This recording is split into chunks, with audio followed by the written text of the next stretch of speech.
Excellent. So now after completing the discussion of all the definitions, let us understand some important principles which we have to bear in mind when we are doing accounting standard 15.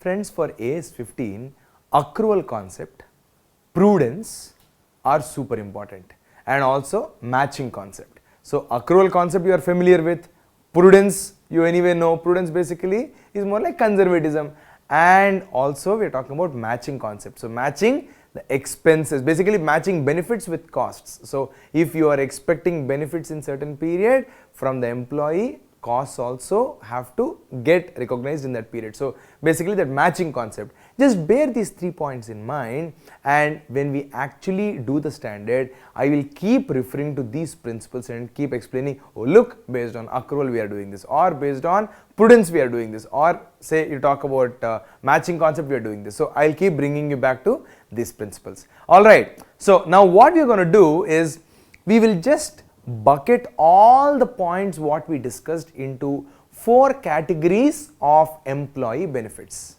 The first category is short-term employee benefits. When will you call something as short-term employee benefits? If it falls due for payment within 12 months from the period of rendering service. Then post-employment benefits. Post-employment benefits fall due for payment at or after retirement.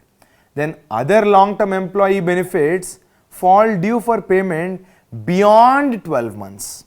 And termination benefits fall due when employer-employee relationship ends. So basically it is at that point of termination.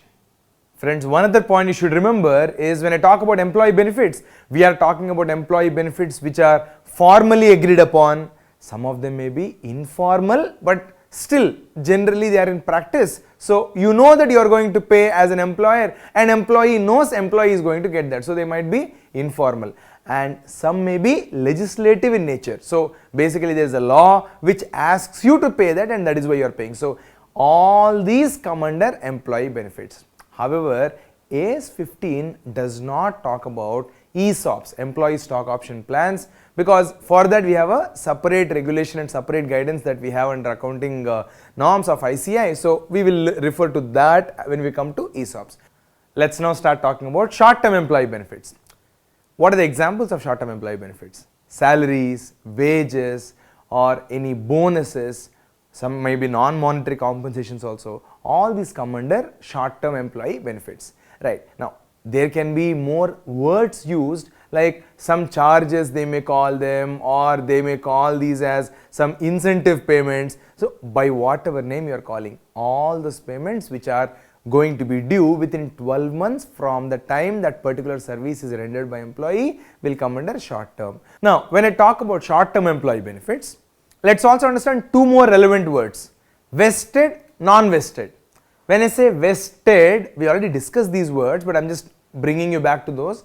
When I say vested benefit, it means employee already earned that benefit, employee is already entitled to that benefit. There is nothing that employee should do in the future to get that. So already it is earned by employee. In such case, you call it as vested benefit.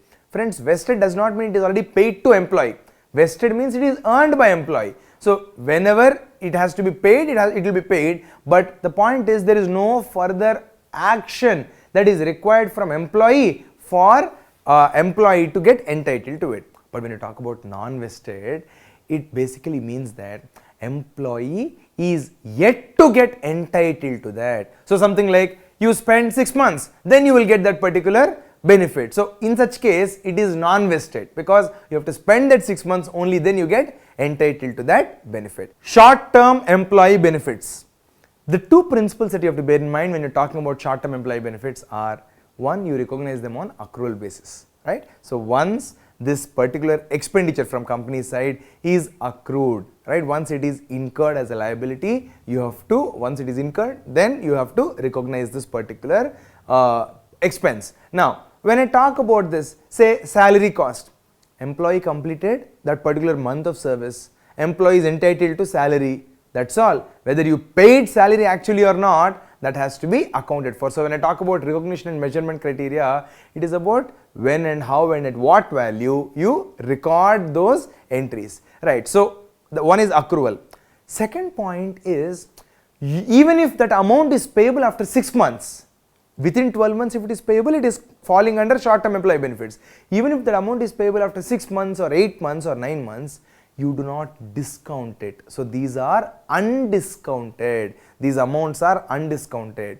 The reason why we avoid discounting when the period is less than 12 months is generally from materiality concept. So the standard says if it is within 12 months, by discounting you are not going to dramatically change the picture.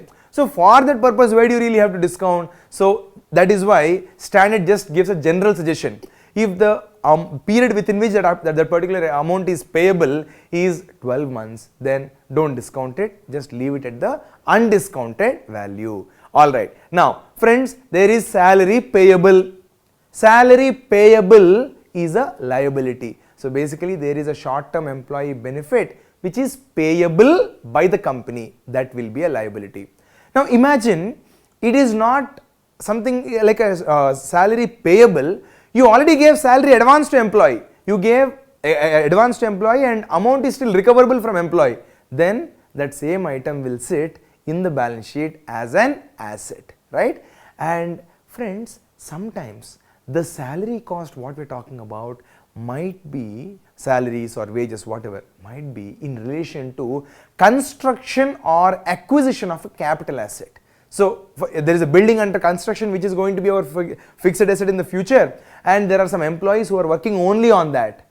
Their salaries, all the employee benefits what you are paying to them, that portion should not just go as an expense into P&L, that should be capitalized along with the asset cost.